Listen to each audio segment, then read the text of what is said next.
Bonjour à tous et à toutes. Je vois qu'il y a déjà des participants et participantes qui nous rejoignent. Je suis très enthousiaste. Bonjour. Nous allons commencer d'ici une minute. Nous allons permettre à d'autres participants et participantes de nous rejoindre.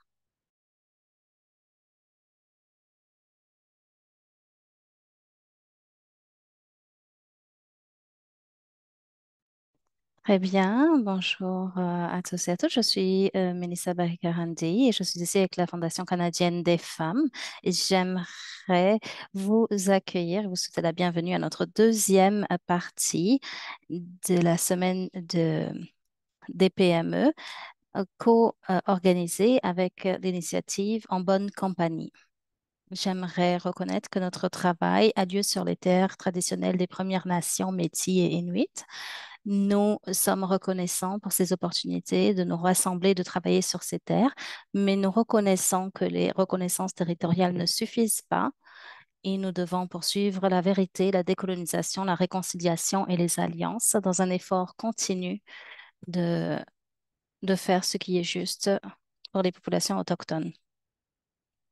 Aujourd'hui, nous avons l'interprétation simultanée.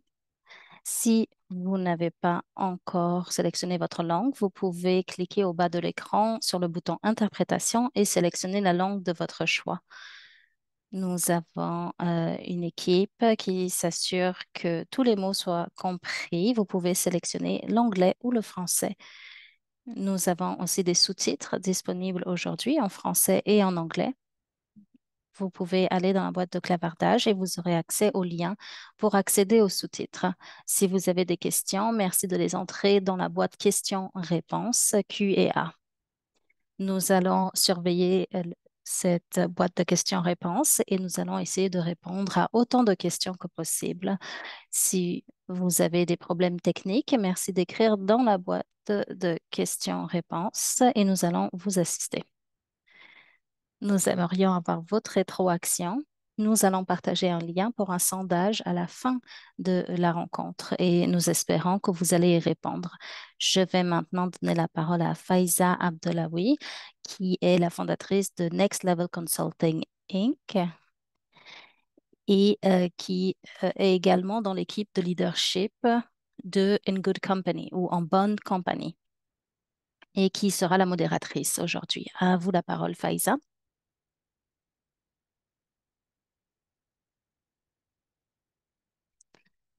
Allons-y.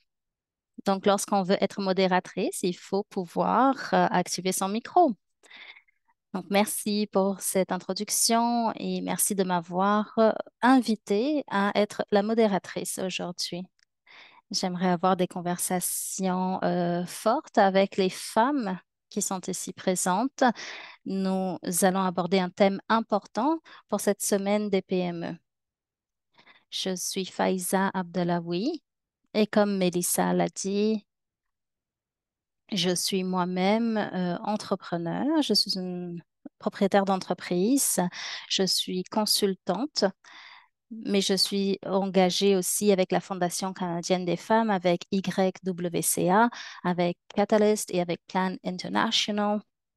Ce sont des organismes très robustes au sein de notre secteur qui soutiennent les femmes et qui aident les femmes à prendre leur place dans la société canadienne. Et j'ai l'honneur d'être consultante dans le cadre de différents programmes. Merci d'avoir pris le temps cet après-midi d'être ici avec nous. C'est la deuxième partie de notre webinaire en deux parties. J'espère que vous avez eu l'occasion de participer au webinaire qui a eu lieu hier. Il y avait des femmes incroyables qui ont parlé du fossé de l'inégalité de genre et comment il faut le combler. Et on parlait de l'argent et du manque d'accès au financement et à quel point cela est un fléau qui empêche les femmes d'accéder et de réaliser leurs objectifs.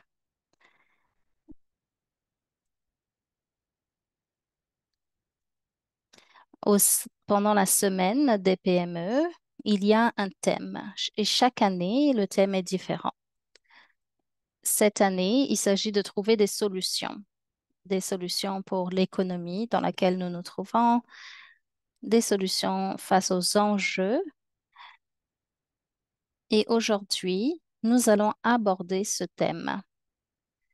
L'objectif est de mettre en lumière une expérience spécifique, l'expérience des femmes et des entrepreneurs issus de la diversité de genre.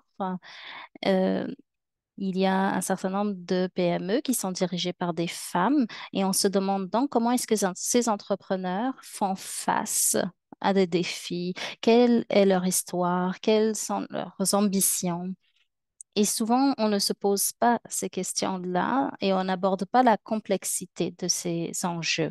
Hier, nous avons parlé du fait de combler le fossé relié aux finances et aujourd'hui, nous allons parler des valeurs féministes et comment les intégrer dans nos modèles d'affaires et dans nos approches.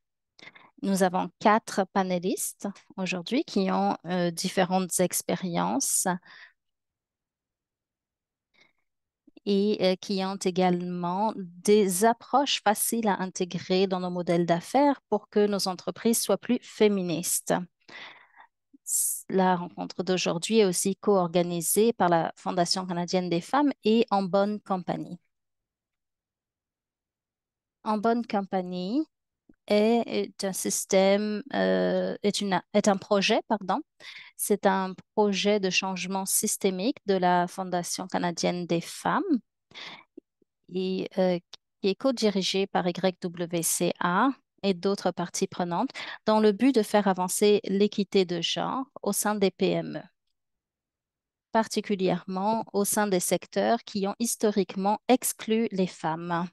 Je suis sûre que vous savez exactement de quel secteur je parle. Il y a encore beaucoup de travail à faire pour qu'il y ait plus de femmes et de personnes issues de la diversité au sein de ces entreprises, surtout lorsqu'on parle de femmes, de personnes noires et de personnes racialisées.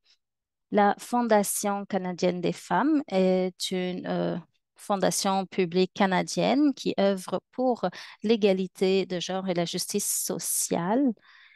La justice de genre et l'égalité de genre ne devraient pas seulement être des thèmes auxquels s'attaquent les ONG et les organismes caritatifs.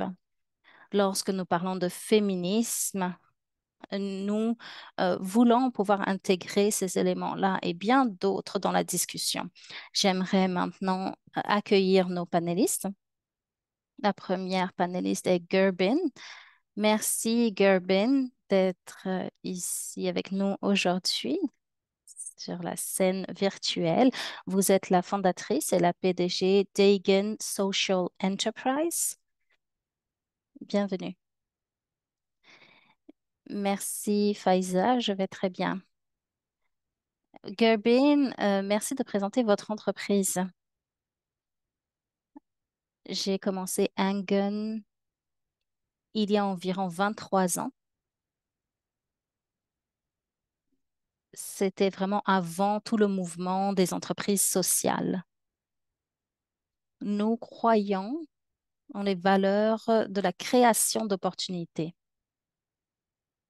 Nous voulons que ces opportunités soient justes, équitables, pour que nous puissions créer de l'emploi pour les gens, mais d'une façon durable. Nous nous concentrons sur la sécurité alimentaire. Nous fabriquons de la nourriture et nous avons aussi une entreprise de formation. Nous voulons nous assurer que les gens sont soutenus et qu'ils aient accès aux emplois que nous créons. Nous avons donc différents services et nous créons des opportunités communautaires. Ces 2 dernières décennies, ça a été la meilleure façon de créer des emplois, d'avoir la satisfaction des employeurs et la fidélisation des employés. Nous avons près de 200 employés actuellement et comme on dit, Inch'Allah, nous allons continuer de croître. Nous allons créer de la durabilité pour le logement et aussi pour la nourriture, pour améliorer la qualité de vie. Merci beaucoup, Gerben. En effet, on voit vraiment la passion que vous investissez dans votre entreprise. Parfois, lorsqu'on demande aux PME de se présenter, c'est très droit, euh, très formel. Mais dans votre cas, on ressent vraiment votre passion et on comprend qui vous mettez en avant, les employés et les gens. Maintenant, je vais passer à Jessica Duarte. Vous êtes la fondatrice de Jess Please. Merci de nous expliquer ce que c'est Jess Please. Merci beaucoup, Faïza. Je suis très heureuse d'être ici.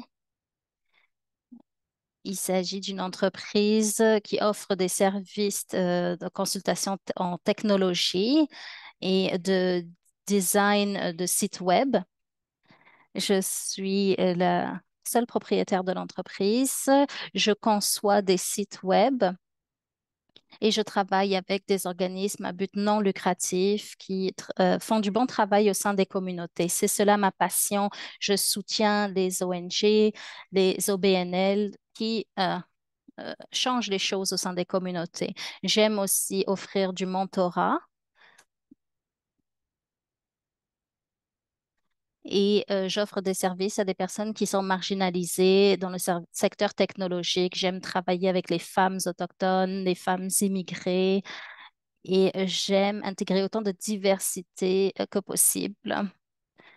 Ces 5 dernières années, j'ai passé du temps au sein d'une Première Nation et je leur ai appris des compétences technologiques et c'est cela qui me passionne. J'aime apprendre le codage informatique et des compétences technologiques pour apprendre aux femmes à intégrer ce secteur. Merci beaucoup et merci de faire tout cela comme unique propriétaire de votre entreprise. Et vous amenez ici l'énergie de 5, 10 personnes. Lorsqu'on entend tous ces objectifs, parfois on a l'impression qu'on aimerait se multiplier. Maintenant, Janelle Desrosiers, qui est la créatrice et la PDG de Bloom Bloom et Brilliance. Bonjour, je suis Janelle Desrosiers. Je suis bispirituelle, neurodivergente et je parle français et je viens du Manitoba. Et Bloom et Brilliance est une compagnie de design qui est autochtone et nous soutenons des leaders communautaires et nous faisons cela en créant de beaux sites web et de belles marques. Alors, votre objectif est de changer le monde. C'est un bel objectif. Merci, Janelle. Maintenant, à Karima Catherine Godiam, on pourrait parler en français. D'ailleurs. Vous êtes la créatrice de B2B Match. Dites-nous en plus. Bonjour à tous et à toutes. C'est un plaisir d'être ici aujourd'hui et de faire partie de cette conversation. Donc, je suis Casey Gundiam et cela fait depuis 2015 que je suis entrepreneur. Je suis la créatrice de B2B Match. Il s'agit d'une plateforme qui met en relation des entreprises. Et donc, nous jumelons des personnes qui veulent faire des affaires ensemble. Depuis 2020, nous avons maintenant des milliers d'entreprises qui sont enregistrées sur la plateforme. Nous avons des entreprises de 99 pays et il y a énormément de secteurs représentés. Nous avons une équipe inclusive et nous voulons que la plateforme aussi soit inclusive. Nous voulons que les propriétaires d'entreprises et les propriétaires de PME soient autonomisés. On entend souvent que la majorité des entreprises sont de petite taille et de taille moyenne et représentent l'épine dorsale de l'économie. Et bien sûr, les femmes représentent les dirigeants de la majorité des petites entreprises. Et donc, nous voulons, avec cette plateforme, apporter des opportunités à toutes les entreprises. Merci beaucoup. On vient de commencer et nous avons déjà mentionné des éléments clés très importants qui guideront cette discussion. Lorsque nous nous sommes préparés pour ce panel, il y avait tellement de choses qui ont déjà été dites Et c'était important de pouvoir capturer tous ces éléments en quelques questions. On va aussi encourager les participants et participantes à poser leurs questions dans la section questions-réponses. Le titre du panel d'aujourd'hui indique ce dont nous allons parler, l'entrepreneuriat féministe. Vous vous demandez peut-être qu'est-ce que c'est? Parfois, le mot féministe fait réagir les gens. Et donc, nous voulions prendre le temps aujourd'hui pour définir le mot féministe. Qu'est-ce que c'est être une entrepreneur féministe selon vous? Et qu'est-ce que vous aimeriez dire aux participants et participantes? Qu'est-ce que cela veut dire dans un environnement entrepreneurial? Qui aimerait commencer? Merci. C'est une question vraiment fondamentale.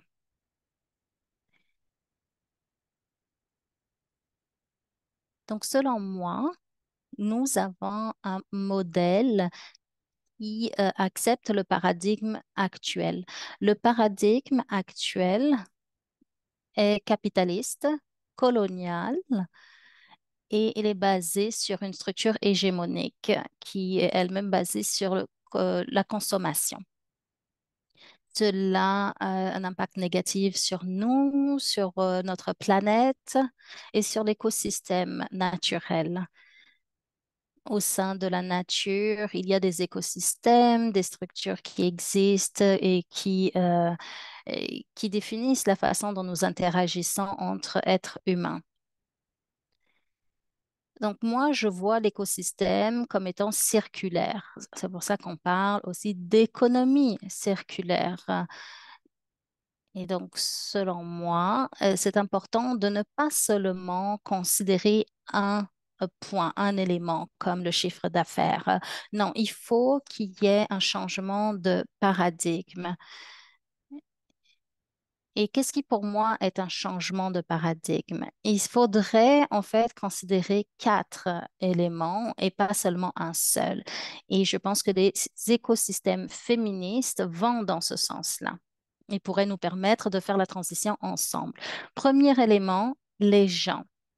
Donc, quel est le type d'emploi que nous créons? Il faut qu'il y ait plus de soutien vis-à-vis des employés et plus de compréhension. Deuxième élément, c'est la planète. Qu'est-ce que nous faisons pour la planète et comment est-ce que nous pouvons soutenir cette belle planète sur laquelle nous vivons?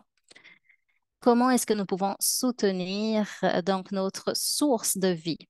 Numéro 3, le profit. On ne peut pas parler d'entrepreneuriat sans parler d'argent. Donc oui, il faudra parler d'argent, mais comment est-ce que nous réinvestissons cet argent? Comment est-ce que nous investissons dans nos programmes? C'est pour cela que nous sommes des organismes à but non lucratif. C'est parce que nous investissons dans nos communautés. Donc, on a les gens, la planète, le profit. Et le quatrième élément, c'est le but. Le but, c'est ce qui dirige notre vie, c'est ce qui nous donne de la passion, c'est ce qui nous donne de la joie. Lorsque je pense au féminisme et à l'évolution féministe de l'entrepreneuriat, pardon, il faut penser à ces quatre éléments. Formidable. J'espère que les gens prennent des notes et on va. J'espère aussi que vous avez regardé les sites web de nos panélistes. Janelle, vous avez parlé des valeurs qui sont intégrées dans votre site web. Casey, vous avez parlé de l'ADN d'un site web. Qu'est-ce que cela veut dire pour vous, être féministe, Janelle? Alors pour moi, être une entrepreneur féministe intersectionnelle, cela veut dire créer une entreprise et gérer une entreprise qui se base sur les valeurs féministes. Il s'agit de remettre en question, de mettre au défi et de se détourner des cadres conventionnels qui sont basés sur le capitalisme, le patriarcat, la consommation et donc des pratiques et des stratégies et des idéologies conventionnelles. Il s'agit d'imaginer, de créer de meilleures façons de vivre, de travailler et de faire affaire. Je pense que nous utilisons un peu tout ici les mêmes mots, mais c'est parce que, au fond, euh, il y a de la place pour l'innovation et de nouvelles façons de penser, mais les valeurs fondamentales sont les mêmes au sein du féminisme. Donc, ces valeurs centrales sont la joie, l'abondance, s'honorer soi-même, honorer sa famille et les relations. Ce sont des choses très importantes. Voilà, c'est tout pour moi. Je pense que c'est créer une entreprise qui honore tout cela. Oui, en effet, merci d'avoir utilisé le mot joie. Maintenant, Casey, à quoi cela ressemble dans votre secteur, dans la technologie?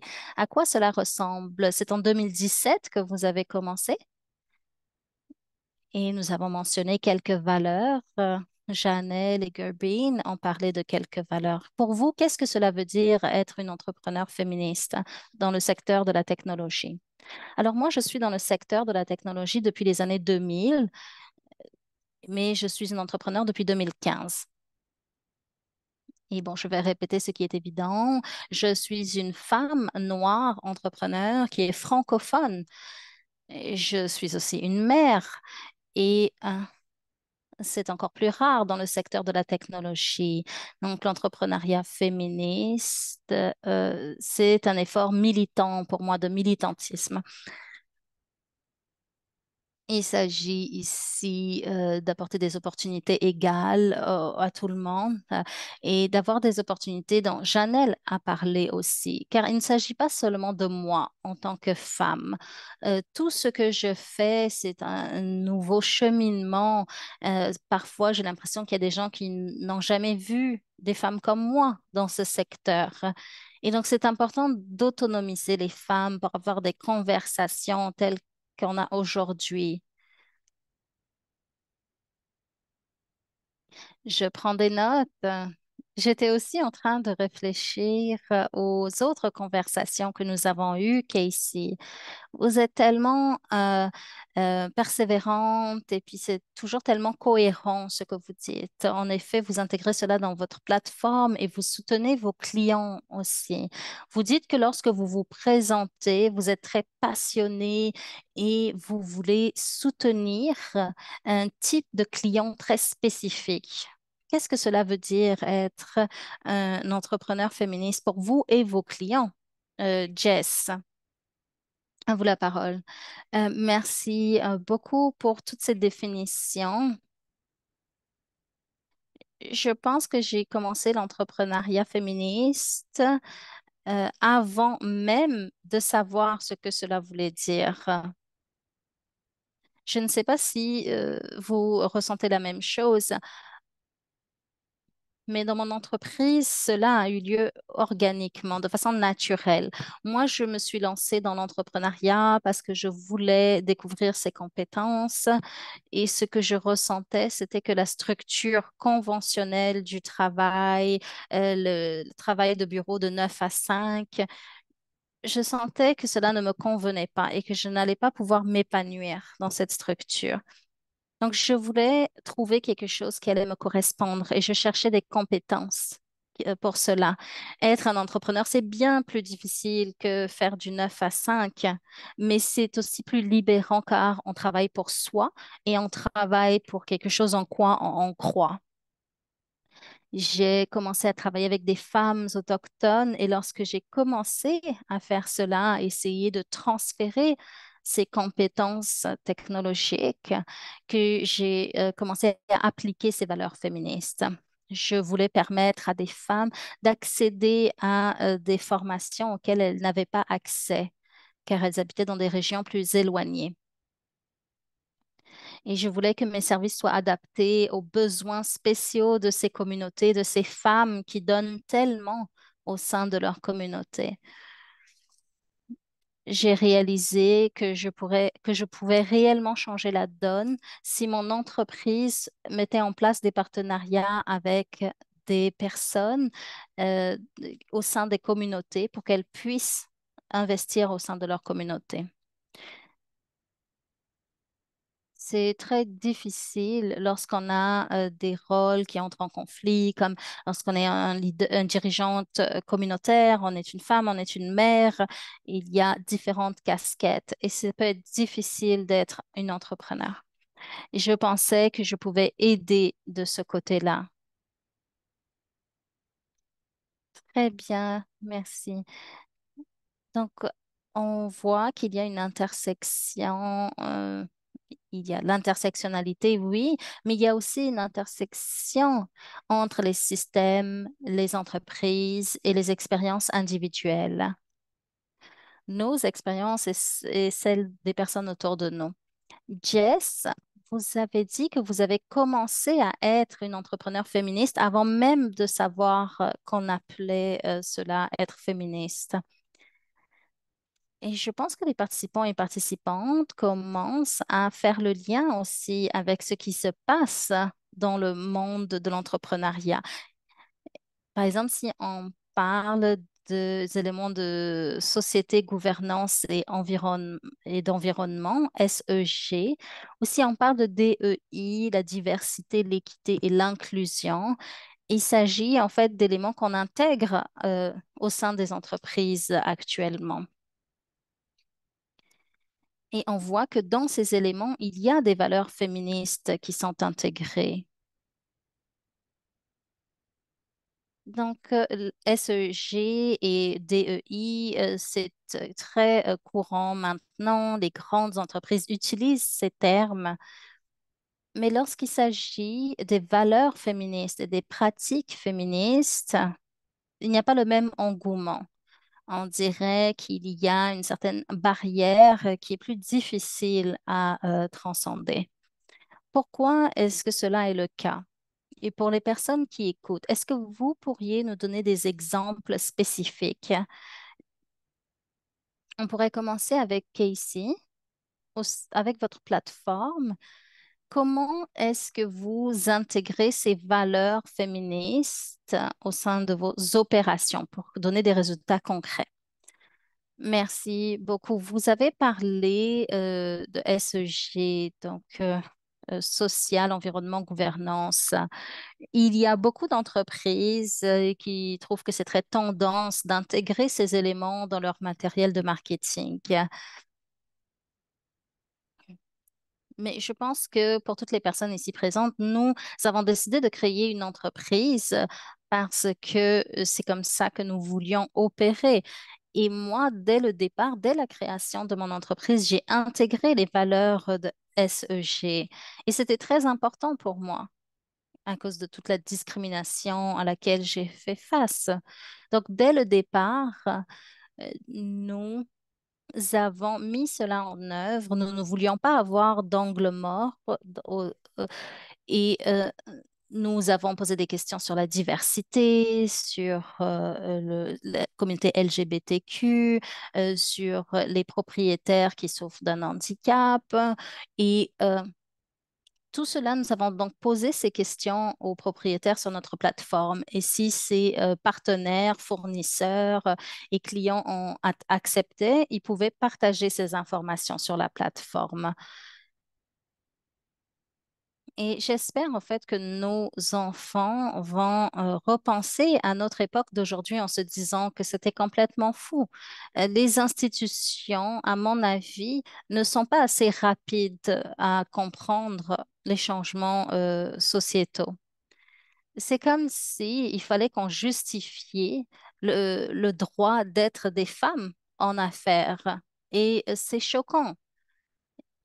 Et je trouve qu'à chaque étape, il faut éliminer cela et il faut dénoncer ces personnes qui adhèrent à ces valeurs conventionnelles. Merci beaucoup, Casey. Janelle, à vous, qu'est-ce que vous avez à dire sur ce que Casey vient de partager?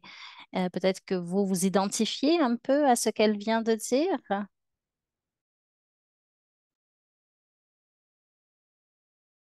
Oui, excusez-moi. Il y a tellement de choses tellement de pensées dans ma tête en ce moment.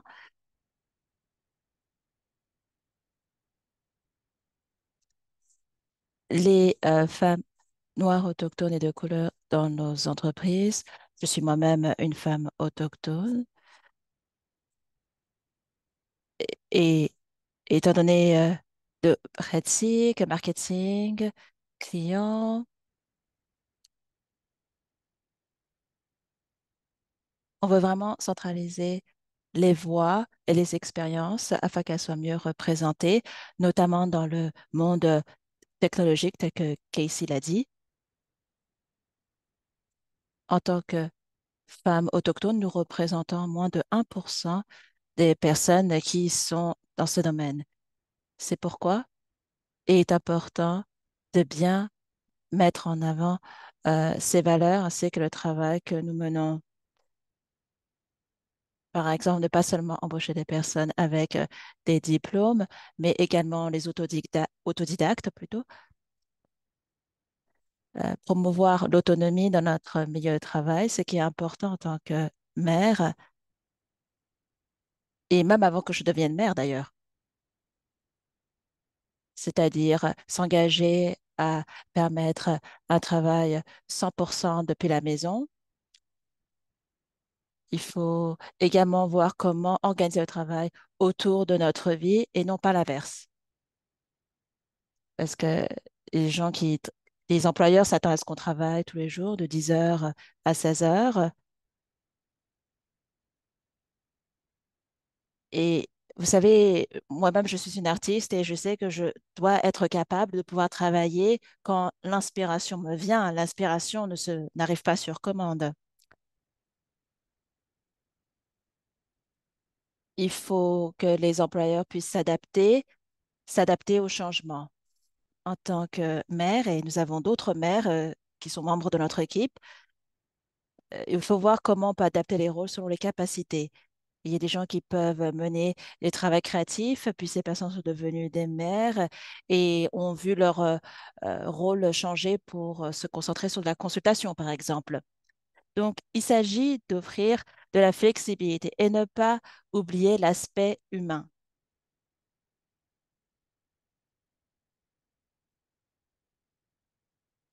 On connaît ces systèmes qui ont un cadre bien rigide qui ne prend pas en compte la réalité que de temps en temps, la vie, c'est un peu un désordre et il faut prendre en compte ce désordre. Merci beaucoup de partager avec vous l'aspect pragmatique de vos expériences. Oui, les changements des rôles, chaîne d'approvisionnement qui s'adapte en travaillant avec différentes organisations, interagir avec d'autres personnes. C'est un type de politique que je promeux depuis longtemps et vous n'avez pas attendu. Il ne faut pas oublier le titre de ce panéliste qui est l'entrepreneuriat féministe à l'avant-plan de la transformation de l'écosystème des PME au Canada. Donc, oui, il faut trouver un aspect humain dans les ressources humaines. Il y a également des pratiques qui sont vraiment imposées aux employés et ce n'est pas bon. Jess, comment est-ce que vous intégrez toutes ces pratiques dans vos valeurs et dans vos entreprises? Alors, tout d'abord, j'aimerais dire que j'adore ce que Janelle a dit et je comprends tout à fait ce qu'elle dit. Dans mon entreprise, j'ai établi des partenariats avec d'autres entrepreneurs tels que moi-même. Pour moi, un milieu de travail normal, traditionnel, avec un système capitaliste, c'est la subordination. La subordination est au cœur de tout environnement de travail traditionnel. Et la subordination nous rend malades. Ce n'est pas bon pour nous. Donc, pour moi, quand je démarrais mon entreprise et en travaillant avec d'autres personnes, tout comme Janelle, j'offre aux autres la flexibilité dont ils ont besoin. Je pense que l'égalité et la qualité sont importants pour que tout le monde pense qu'ils sont égaux et et ce peu importe leur expérience, leurs compétences et où ils en sont dans leur carrière. Et en tant que groupe, lorsque nous collaborons, nous nous épaulons et on essaye de croître les uns avec les autres. On ne doit pas être limité au rôle pour lequel nous sommes payés. On essaye plutôt de croître ensemble. Et c'est ça qui fait que l'on va tous prospérer. Et il y a bien d'autres choses à dire encore, mais mon dernier point, c'est la transparence.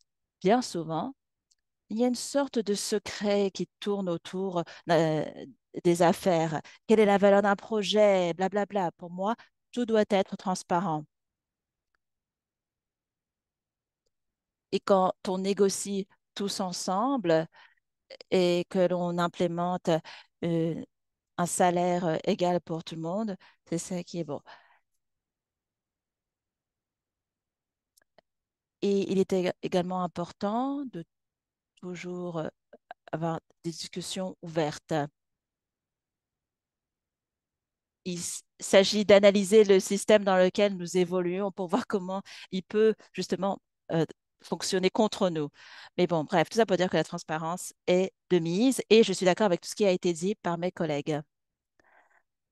Oui, alors tout ce que vous venez de dire, Jess, oui, nous sommes d'accord, c'est très inspirant et je pense qu'on commence à penser à ce qu'on pourrait mettre en application.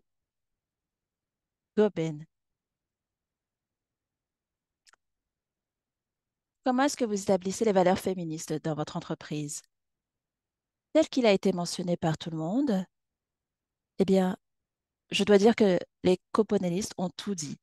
Effectivement, la transparence, la subordination, l'écoute, la raison pour laquelle nous sommes dans les affaires depuis 23 ans, c'est parce que nous écoutons. Nous écoutons la communauté.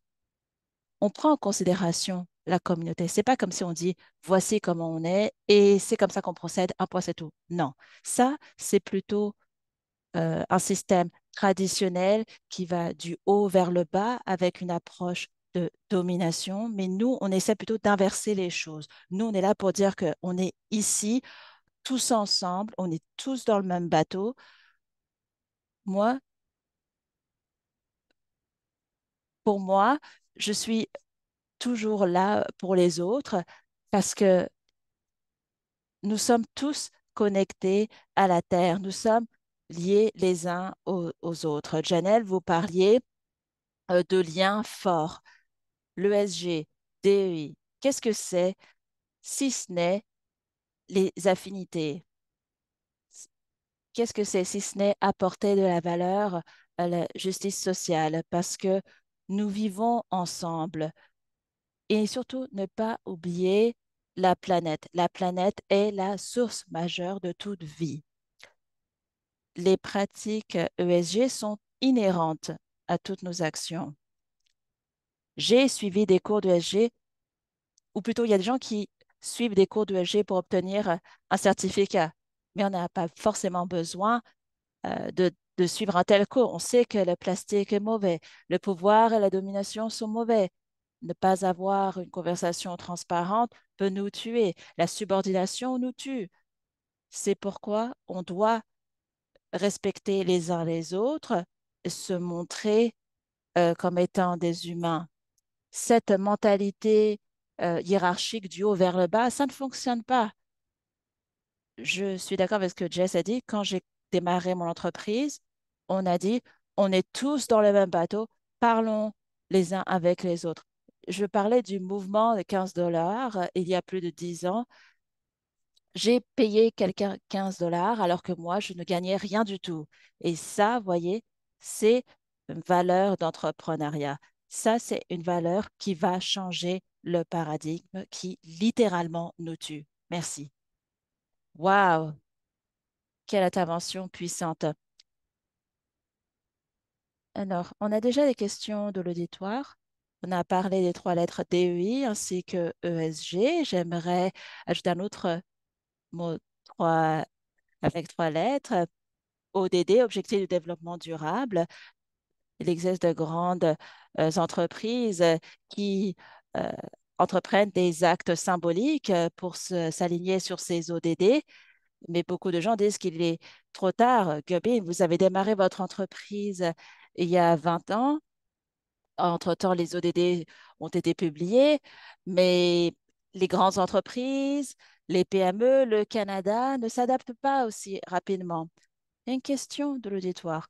Pour les propriétaires d'entreprises qui n'ont pas connu la discrimination et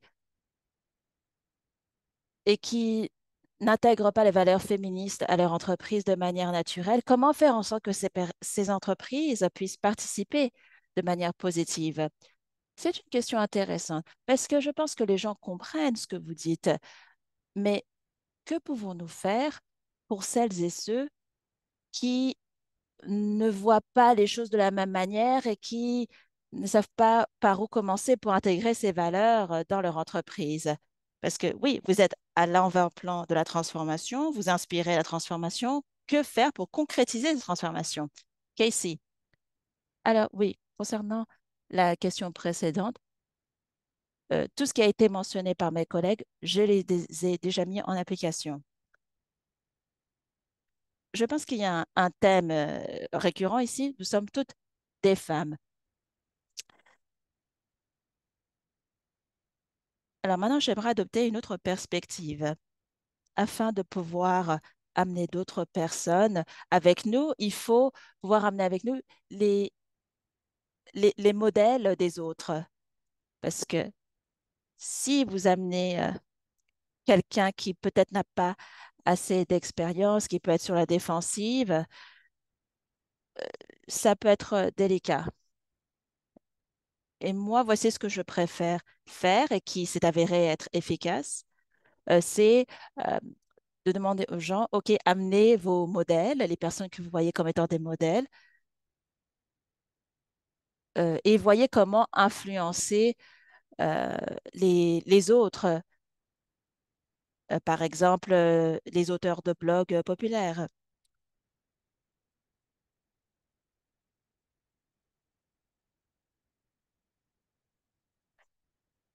Nous devons, nous devons prendre en compte l'opinion des personnes qui agissent comme des modèles pour les autres. Oui, très bon point. Un autre conseil à partager, Janelle ou Gerbin? Moi, j'adorerais euh, rebondir sur ce que Casey vient de dire. Je pense qu'il est grand temps de faire la chose suivante. On comprend parfaitement l'aspect durable de tout. Bon, on sait qu'on a tous besoin d'un abri, de sécurité et de nourriture. Bon, revenons à la base. Je suis une travailleuse sociale.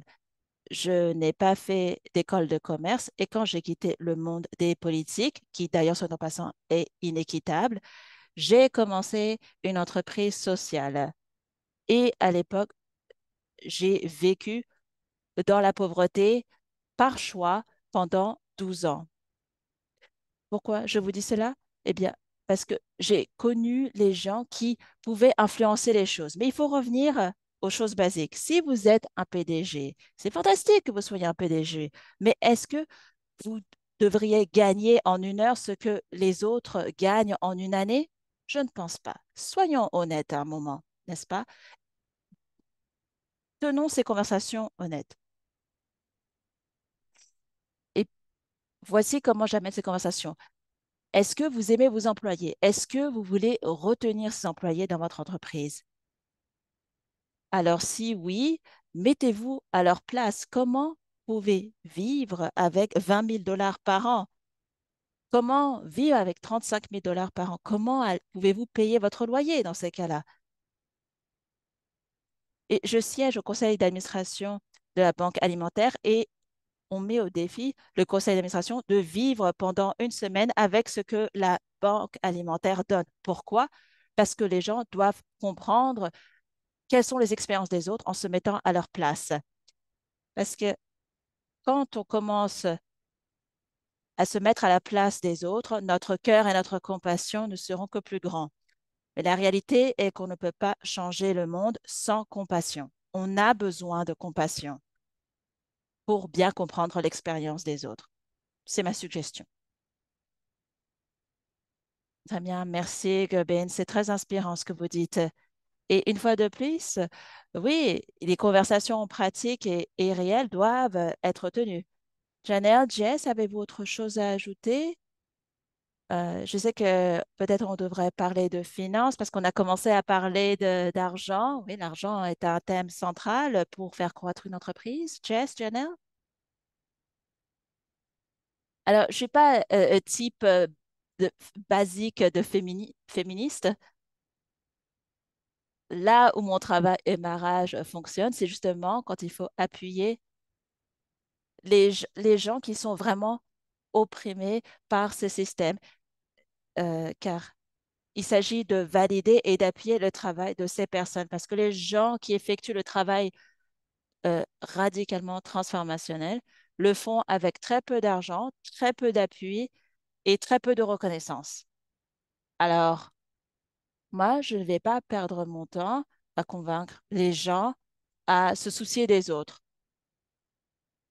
Je ne peux pas passer ma vie à essayer de convaincre des gens qui ont tous les privilèges, qui devraient se soucier euh, de la façon dont leurs employés arrivent à survivre. Pour moi, j'ai pas envie de faire ça. Pour moi, c'est pas bon. Je préférerais plutôt travailler avec des gens qui sont prêts à me rencontrer. Ces gens existent, des gens qui veulent apprendre.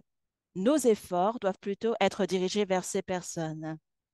Des gens qui sont prêts justement à remettre en question les problèmes systémiques. Il faudrait changer les politiques.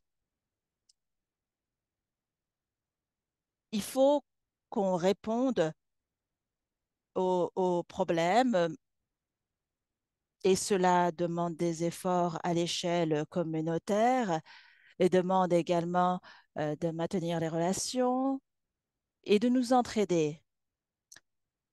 Et chacun doit mettre la main à la pâte parce que ce système est peut-être très oppressif et démoralisant.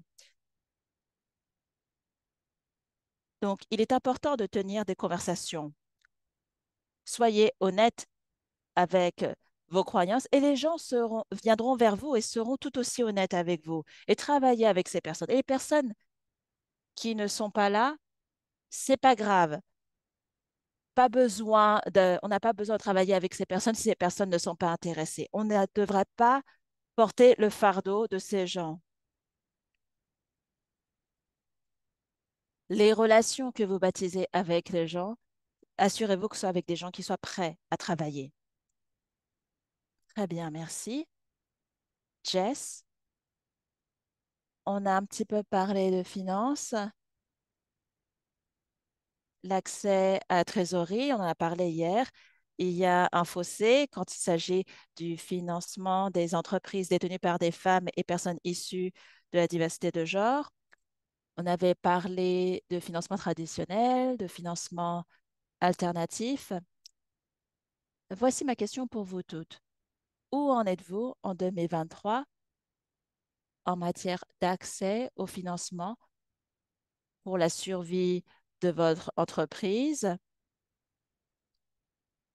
mais aussi pour la croissance de votre entreprise? De quoi a-t-on besoin pour appuyer les entreprises détenues par les femmes plutôt en matière de financement? Jess? Alors, je peux parler au nom de mon entreprise. Je détiens une entreprise individuelle. Je dirige mon entreprise en fonction de la trésorerie dont je dispose. Je n'ai pas eu besoin de chercher des financements car il s'agit d'une proposition terrifiante. Moi, je suis vraiment ébahie parce que vous avez réalisé, JNL, euh, votre entreprise est devenue une agence. Moi, j'aimerais bien réaliser cela, mais je n'ai pas encore l'occasion d'aller vers cette direction pour le moment parce que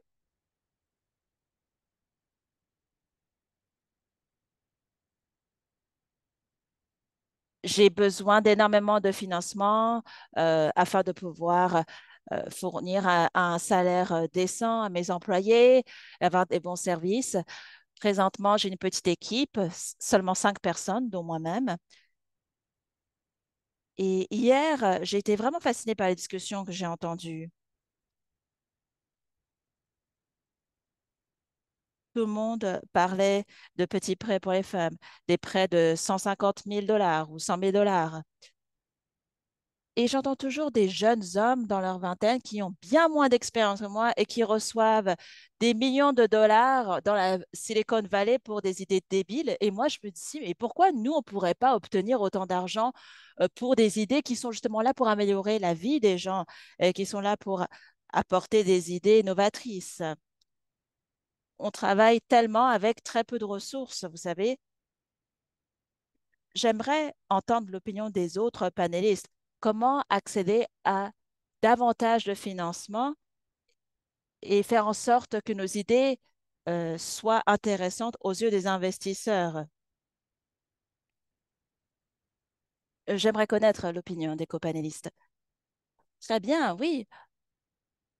Euh, Deux choses importantes à mentionner. Premièrement, vous avez dit le mot terrifiant. Hier, Mélanie disait, ce n'est pas que les femmes ont peur des risques, mais elles sont plutôt conscientes des risques. J'avais d'ailleurs écrit cette phrase car c'est important.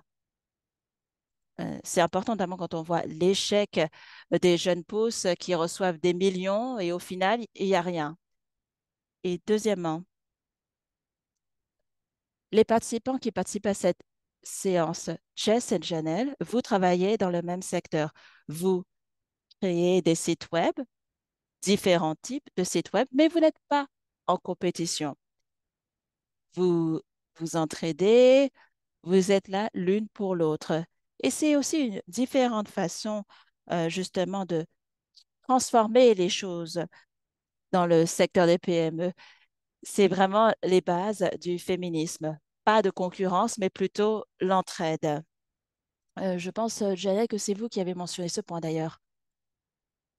Oui, il s'agit d'une idée justement à promouvoir, travailler ensemble et pas les uns contre les autres. Alors, pour revenir au financement, Casey, votre plateforme est très internationale. Parlons de ce qui se passe à l'étranger. Qu'avez-vous constaté à l'étranger qui pourrait être réalisé ici au Canada concernant les entreprises détenues par les femmes? Mhm. Alors déjà, j'aimerais dire que j'ai fi- j'ai financé moi-même mon entreprise, Edges. Vous me faisiez rire quand vous disiez que les hommes reçoivent des millions pour des idées débiles. Moi, j'ai connu les investisseurs et je dois dire que c'était une expérience horrible. C'est pourquoi j'ai décidé de passer à l'autofinancement. J'ai pu bâtir ma plateforme parce que j'ai pu réaliser des profits euh, via mes autres entreprises. Et je ne suis pas là pour dire que le Canada a un problème parce que je n'ai pas vu les choses d'une meilleure manière ailleurs. Le système fonctionne selon les intentions initiales. Bien sûr, il peut y avoir des problèmes dans le système, mais le système a été bâti pour exclure les femmes et les personnes racisées pour ne pas que l'on puisse créer nos propres entreprises. J'ai eu cette expérience avec ma banque avec laquelle j'ai une relation. Mon entreprise a gagné des centaines de milliers de dollars en 2021. J'avais une très bonne relation avec ma banque, mais le montant que la banque était prête à m'offrir était vraiment ridicule. Avant que vous me posiez la question, j'ai parlé à ma banque, je voulais obtenir un prêt pour avoir plus de trésorerie et ce prêt est arrivé à la hauteur de... enfin, c'était un prêt dans le cadre du programme d'entrepreneuriat des personnes noires.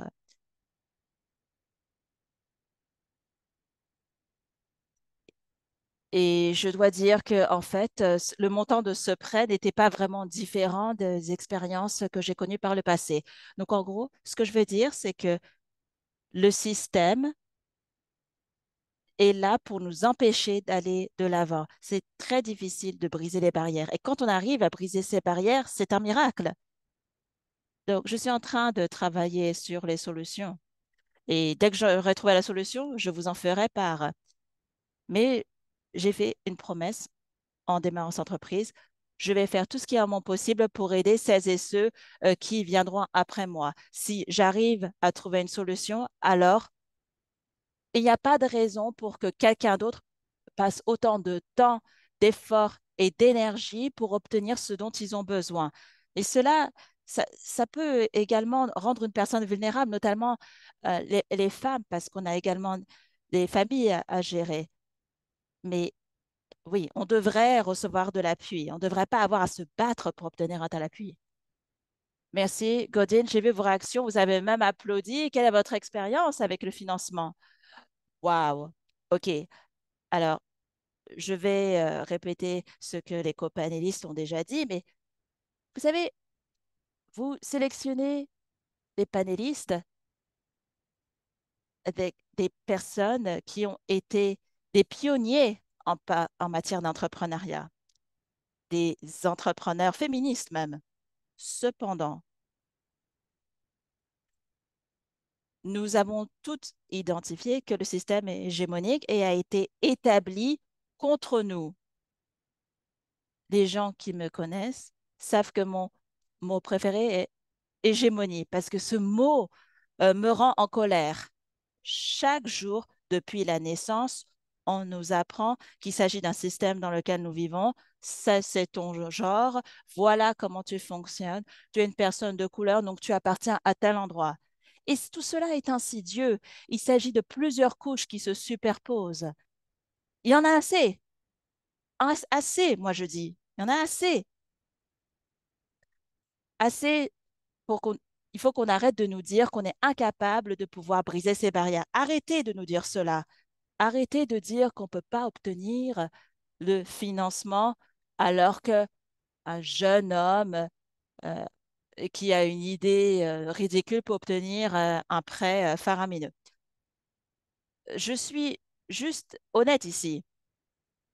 Si j'avais démarré une entreprise sociale et que j'étais un homme blanc, pensez à là où j'en serais aujourd'hui. Si j'avais démarré une entreprise sociale et que j'étais dans l'industrie des technologies, vous savez, j'ai même proposé une solution de logement. On était deux femmes de couleur, on cochait toutes les cases, tous les critères, et qu'est-ce qu'on a obtenu? Rien, pas du tout de prêt, pas de financement. Et tout le monde n'arrête pas de dire, oh, on a besoin de solution logement. Alors pourquoi ne pas écouter les gens qui servent la communauté? La banque alimentaire où je participe a servi plus de 1 million de repas. Vous, vous pensez qu'on a attendu la COVID pour créer un produit afin que les gens puissent avoir de l'eau chaude? Vous savez quoi? C'est nous qui faisons le travail.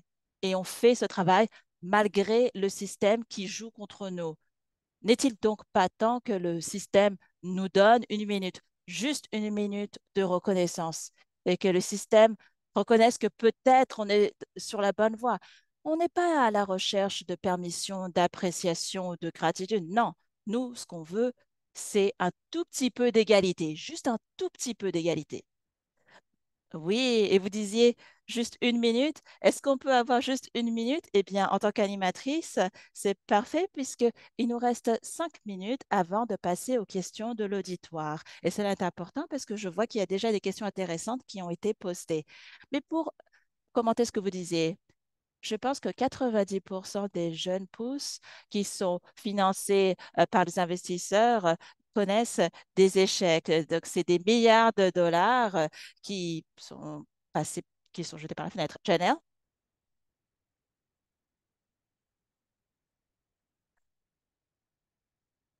je disais, Casey, en 2021, a connu beaucoup de succès.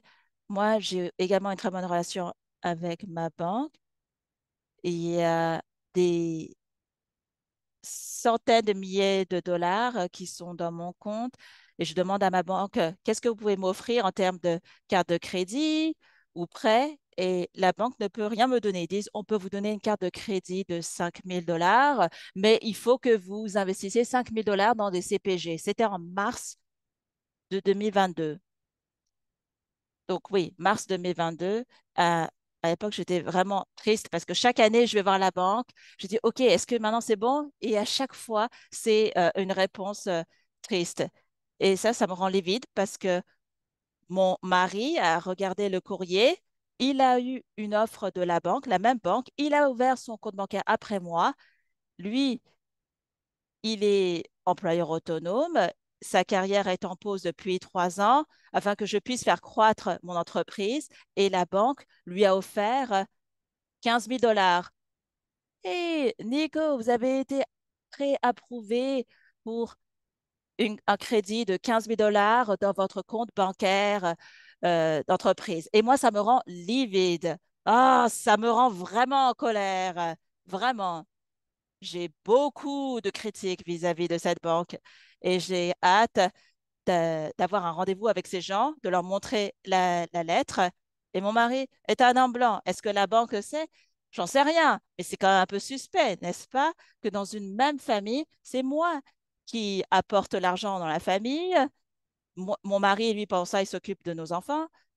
Et la banque ne peut pas me donner 5 000 dollars, mais la banque est prête à donner à mon mari qui a un compte bancaire d'entreprise qui a 0 dollar et pourtant la banque est prête à lui offrir 15 000 dollars. Bref,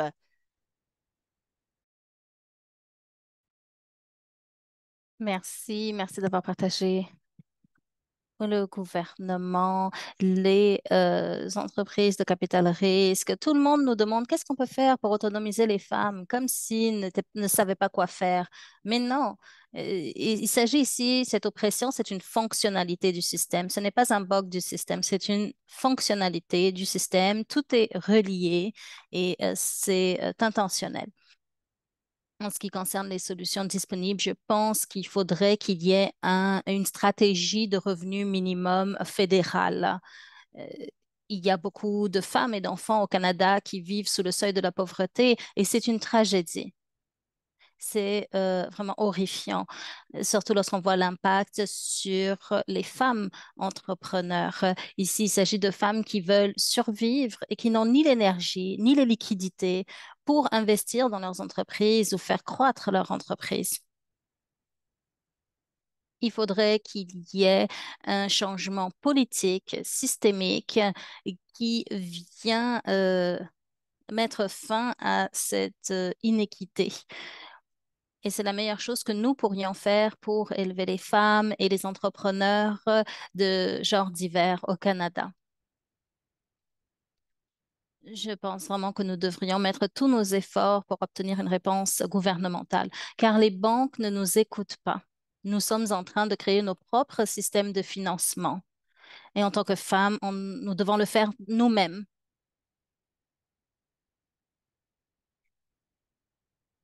Bon, nous avons des commentaires. Merci beaucoup, Janelle.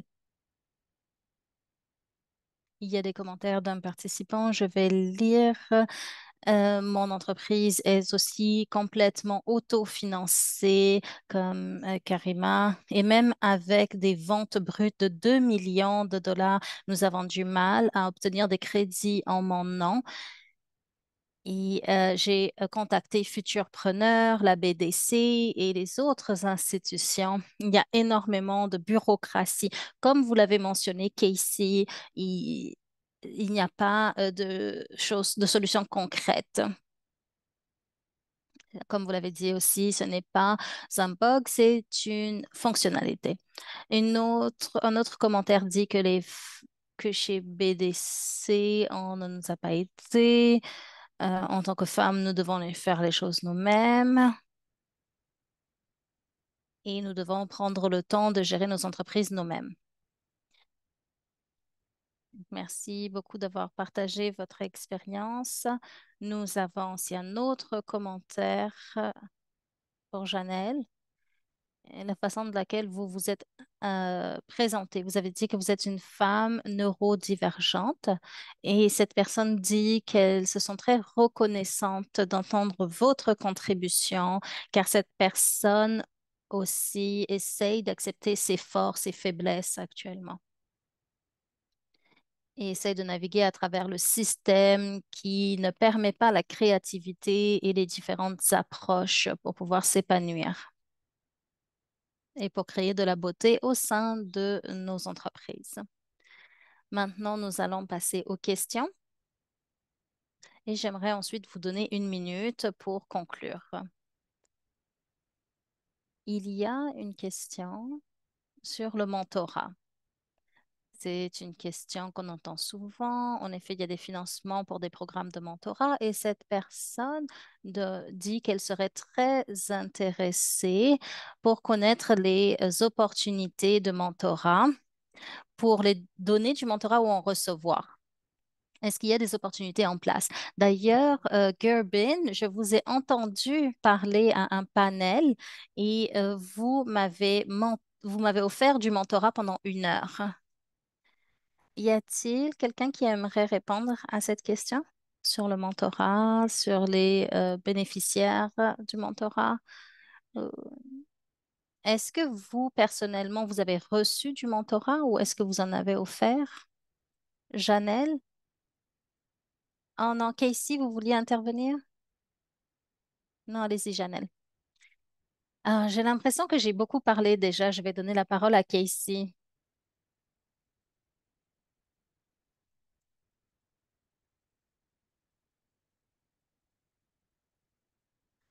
Comme vous, Faiza, et comme d'autres personnes, ici, je suis immigrante. J'ai immigré au Canada et je ne savais même pas ce que c'était le mentorat. Jusqu'au jour où j'ai rencontré quelqu'un qui avait une carrière très intéressante et je lui ai demandé, qu'est-ce qui vous a amené là où vous êtes? Et elle m'a répondu que c'était grâce au mentorat. J'ai donc décidé de trouver des mentors et d'en apprendre davantage. Et j'ai appris différentes techniques de mentorat.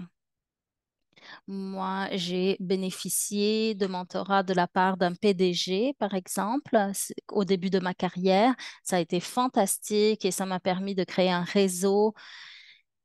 Et lorsque je suis devenue entrepreneur, l'un des premiers investissements que j'ai fait, c'est de rejoindre un groupe de mentorat entre pairs. Et ça a été donc une opportunité qui m'a été offerte.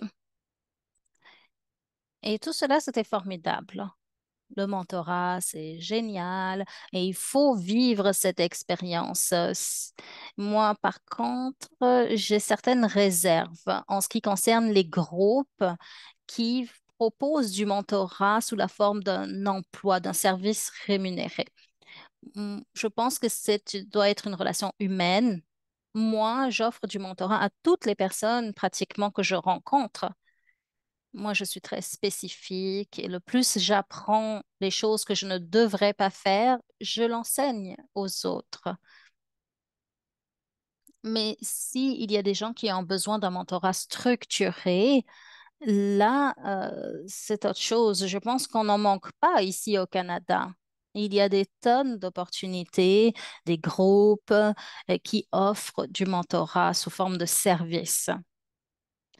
Et bien sûr, vous pouvez y avoir recours, trouver le style qui fonctionne pour vous. Mais il ne faut pas ici confondre le mentorat avec l'amitié, le mentorat et ceux qui sont des bailleurs de fonds et qui viennent commanditer, par exemple, des projets. Mais oui, tout cela prend du temps aussi, ça prend de l'énergie, il faut être engagé et cela demande beaucoup d'énergie à donner à quelqu'un d'autre. Mais c'est très valorisant, en effet. Jessica? Est-ce que vous aimeriez ajouter quelque chose sur le mentorat? Je suis d'accord avec ce qu'a dit Casey. C'est très sérieux. J'aime aussi offrir du mentorat quand je peux. J'aime aussi bénéficier du mentorat quand je le peux. Dans mon entreprise, j'aime m'associer à d'autres femmes qui commencent leur entreprise et qui ont besoin de soutien. J'aime travailler avec elles. Et ce n'est pas juste prendre un café de temps en temps. Ce n'est pas cela, on travaille réellement ensemble. J'essaie de les soutenir dans leur entreprise Et je pense que c'est important lorsqu'on offre du mentorat. Ce qui est important, ce sont les objectifs de cette personne-là et ce que ces personnes-là veulent apprendre. Donc, il ne s'agit pas ici d'imposer notre savoir. Il faut que ce soit interactif, participatif et il faut que vous répondiez à leurs besoins. C'est très important.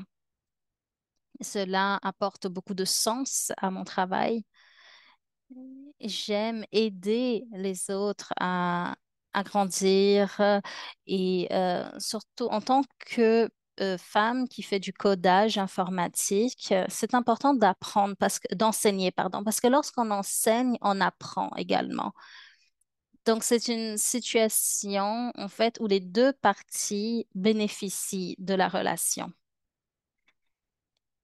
Je vois beaucoup de commentaires que les gens ont sur sur le groupe WhatsApp, par exemple. Il y a des gens qui pensent qu'un groupe WhatsApp, c'est adapté pour parler les uns avec les autres. Par le passé, je participais à des groupes dans le secteur de la technologie et j'ai arrêté d'y aller. En fait, c'est différent lorsque c'est juste numérique. J'ai encore de bonnes relations avec certains groupes en ligne, comme des groupes de soutien pour entrepreneurs en ligne. Mais moi, ce que je préfère, c'est rencontrer les gens en personne. Donc, la pandémie a eu un impact. En fait, la pandémie nous a isolés les uns des autres. Il faut faire plus d'efforts maintenant pour reconnecter aux gens. Y a-t-il autre chose que quelqu'un aimerait ajouter? Oui, Janelle? Oui, alors Jess, dans mon cas, c'est l'inverse. En tant que personne neurodivergente, en tant que femme, j'ai des problèmes, des enjeux, pardon, de santé mentale et mon énergie, en fait, n'est pas la même tous les jours. Ce qui fait que j'ai aussi des enjeux, en fait, de traitement auditif qui entrent en compte, la charge mentale.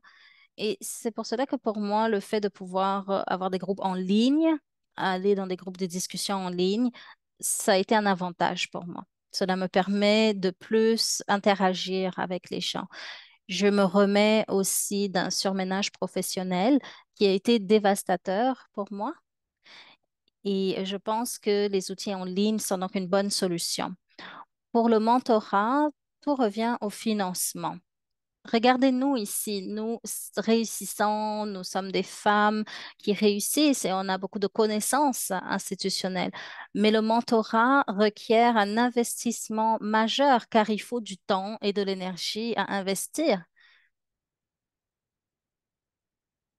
Nous devrions être compensés car nous devons vivre aussi. Et si ce temps, on le prend de notre entreprise, de notre famille pour l'investir dans le mentorat, et c'est logique qu'il y ait une compensation.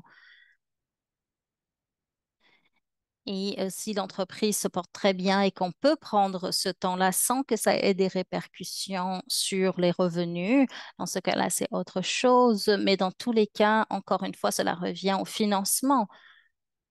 Pour moi, le mentorat, ça revient à parler honnêtement et gentiment aux personnes qui m'entourent. Si vous me trouvez sur Instagram, vous pouvez me poser une question. Moi, je vais vous donner des conseils et puis je vais répondre à vos questions. Pas la peine d'avoir une consultation pour cela. Mais en même temps, je dois pouvoir avoir de la flexibilité. Donc, moi, je ne fais pas de mentorat formel, classique, parce que je n'ai pas le temps ni l'énergie. J'investis dans mon entreprise, dans ma santé, dans ma famille. Mais je pense que lorsqu'on réussit, il n'y a pas beaucoup de femmes entrepreneurs qui ont des capacités, mais il y a beaucoup d'entrepreneurs, des hommes, des entrepreneurs masculins qui ont des capacités et qui peuvent apporter plus de soutien. Et ces personnes-là offrent du mentorat et des accélérations d'entreprise. Et ces personnes-là, ces hommes ont des réseaux établis. Et tout à coup, il y a comme un chemin doré qui se dessine pour ces hommes entrepreneurs. Et nous, c'est le contraire. Nous, on a les miettes et on doit se servir de ces miettes pour s'en sortir. Donc, encore une fois, ça revient à l'équité et au système interrelié d'oppression. Et tout cela rend les choses plus difficiles pour nous, alors que ça n'a pas lieu d'être. Merci d'avoir mentionné cela. Irvine, merci, Faiza, de vous souvenir qu'on a passé du temps ensemble un peu plus tôt. Je suis vraiment contente que vous vous souveniez de notre interaction par le passé. Mais ça a été vraiment un moment incroyable. Voilà, c'est dit. Merci. Et on va en reparler un peu plus tard. Mais voici la réalité. En tant que femme, traditionnellement, on s'occupe des autres. Traditionnellement, on est plutôt orienté vers les communautés. C'est la ligne de référence, du moins pour moi. Peut-être que vous n'êtes pas d'accord, il n'y a pas de souci, on peut en parler après.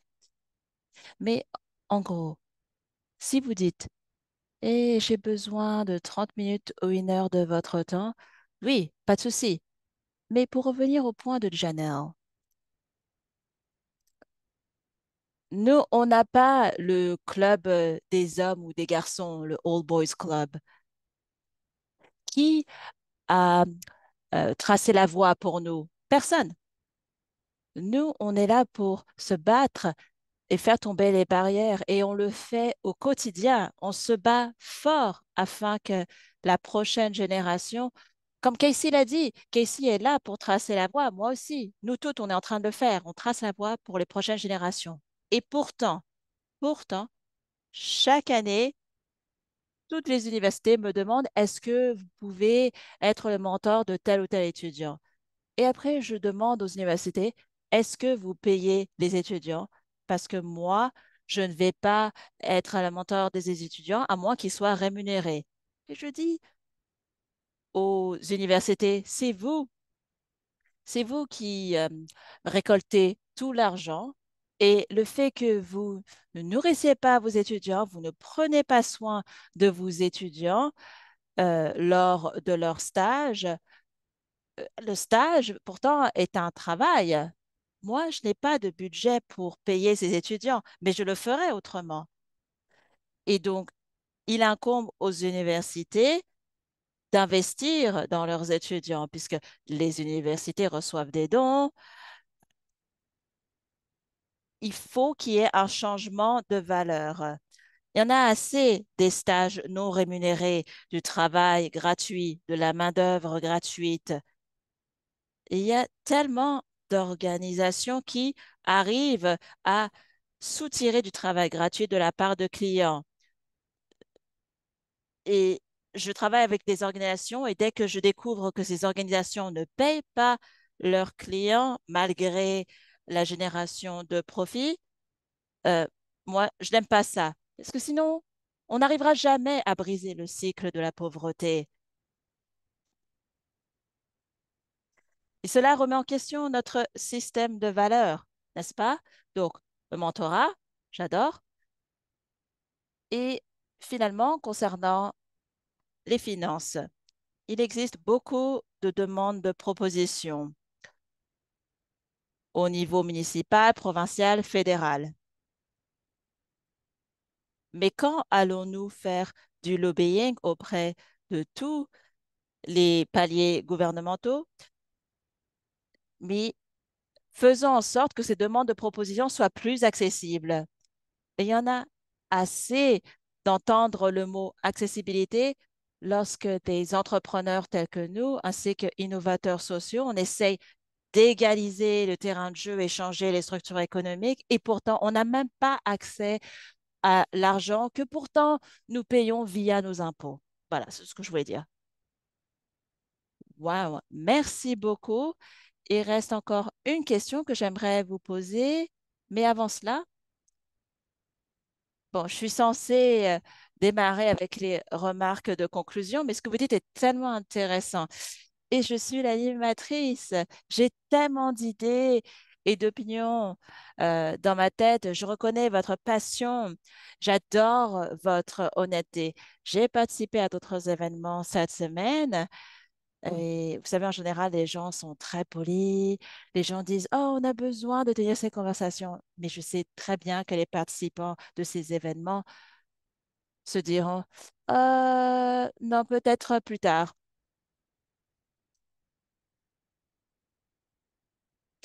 Il y a si, il y a des, si vous avez d'autres opinions ou commentaires, vous pouvez les envoyer à Karen de la FCF. Merci, Faiza. Merci aux panélistes. On a entendu beaucoup d'idées. Je suis désolée d'interrompre la conversation, mais j'aimerais que le public soit conscient de quelques points avant de terminer cette séance.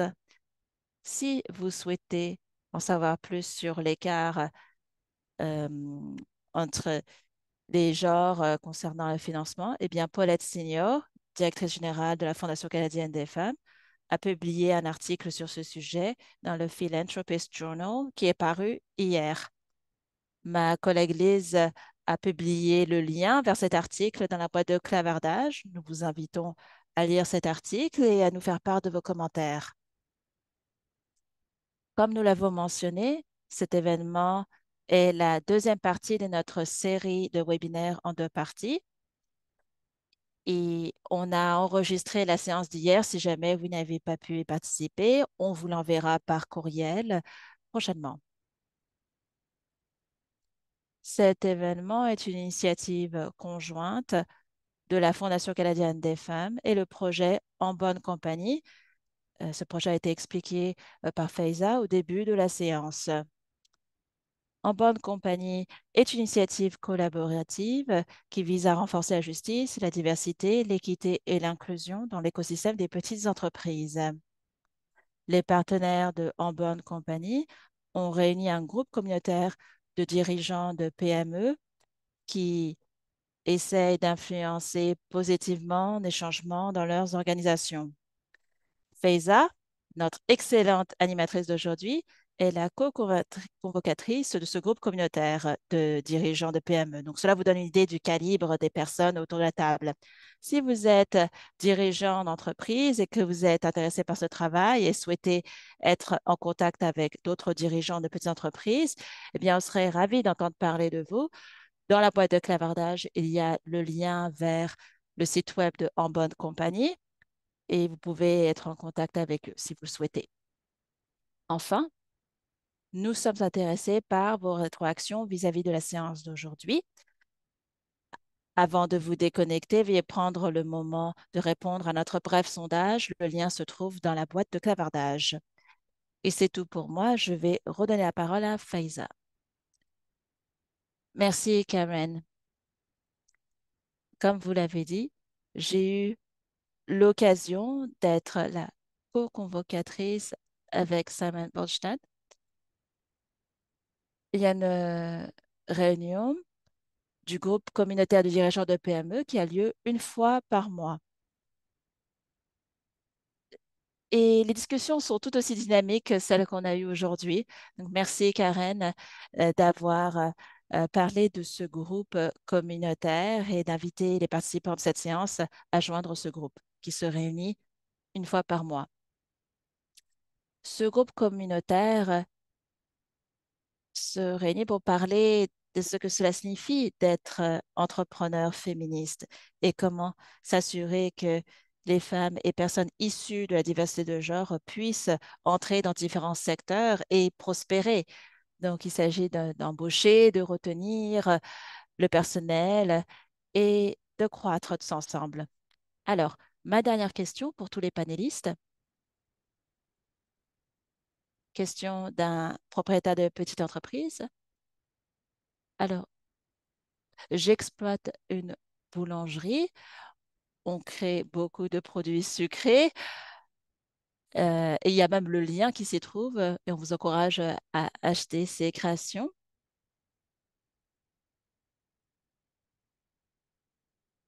Et voici la question.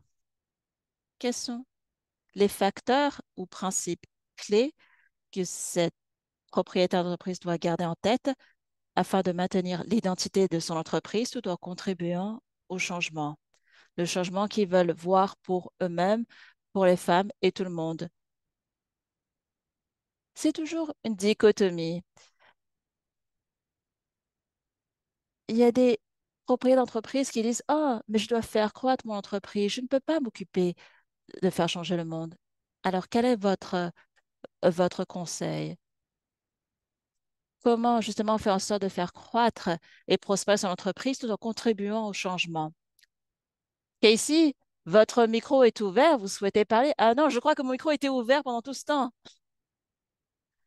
Alors, tout d'abord, j'aimerais remercier tout le monde. Cette conversation a vraiment été enrichissante et je trouve qu'on a beaucoup en commun en tant que femmes, bien plus en commun qu'on ne le pense. On a besoin de guerriers et de guerrières qui sont là pour faire entendre nos voix. Alors, pour répondre à la question de Ronnie, alors tout d'abord, félicitations pour avoir créé votre propre entreprise. Alors, moi, je fais partie de ces gens qui vous disent: attendez jusqu'à ce que je sois dans mon cercueil, parce qu'à ce moment-là, j'aurai des bons conseils pour vous. Pour le moment, je peux vous donner des conseils en fonction de mon expérience à date. L'identification est liée à l'identité. Donc, c'est-à-dire qu'il s'agit d'intégrer une partie de vous-même dans votre entreprise. Je ne pense pas que vous pourriez contribuer à des changements massifs dans le monde tant que vous ne faisiez pas de changement pour votre personne en premier. On fait les choses pas à pas, une personne à la fois. Euh, j'ai euh, j'ai fait l'université de Trent et j'adore quand les gens me disent: «Oh, quand vous avez participé à telle ou telle présentation, j'ai mis en application ce que vous avez dit et c'est super.»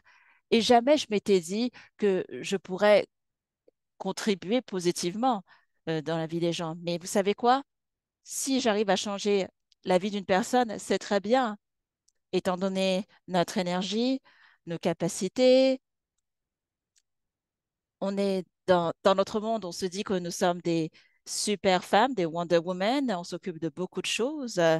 Mais ce qui est important, c'est de faire les choses une fois à une chose, faire les choses une à la fois.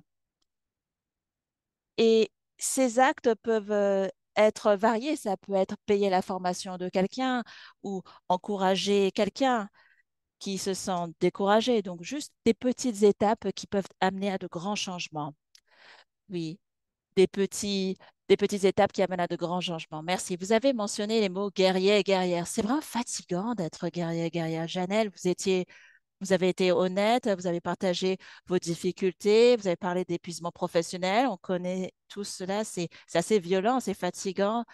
Euh, Qu'est-ce que vous souhaitez partager pour pouvoir conclure cette conversation magnifique que nous avons aujourd'hui? Ah, pardon, excusez-moi. Est-ce que Casey a bien répondu à la question qui a été posée? Oui, oui. Ah, d'accord. Parce que je pense qu'il est important. On a besoin de plus d'entrepreneurs féministes. Quant à moi, c'est comme ça qu'on m'a élevé, du moins. Je ne sais pas comment ne pas être moi-même. Je ne sais pas comment ne pas être une personne silencieuse. Pour moi, c'est c'est plus facile de vivre tel que je le souhaite et de me faire entendre. J'essaye d'être un peu plus silencieuse et de changer ma personnalité pour m'adapter aux espaces dans lesquels je me trouve, mais je dois dire que ça peut être destructeur. Moi, je valorise la non-conformité. Alors, pour les gens vous savez, qui n'aiment pas qui aiment la non-conformité, il se pourrait que votre parcours soit un peu plus difficile. Mais comme Casey l'a dit, commencez par une petite action. Vous n'avez pas besoin d'être parfait.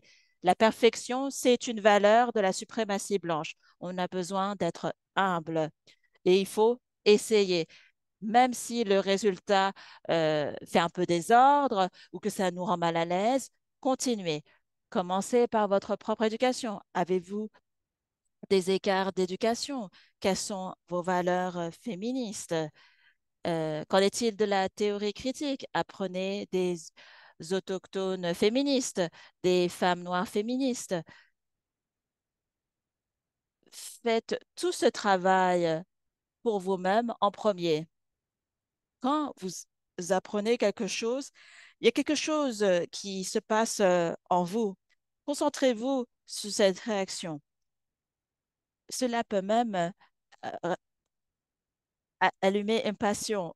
Il faut que vous soyez engagé à 100% dans ce que vous faites et ce que vous ressentez afin de pouvoir vous encourager et de continuer à essayer. N'allez pas forcément pour cocher les cases parce que c'est tendance, c'est à la mode. On a tous connu en- en- depuis 2020, il y a de la violence, mais il faut être engagé dans le travail que nous faisons. Parce que de temps en temps, ça peut être bien plus difficile qu'on ne pense. Ce travail peut également euh, nous, nous faire en sorte qu'on se sente esselé. Et il faut être conscient qu'il y aura des gens qui refuseront de vous patroniser à cause de vos valeurs féministes.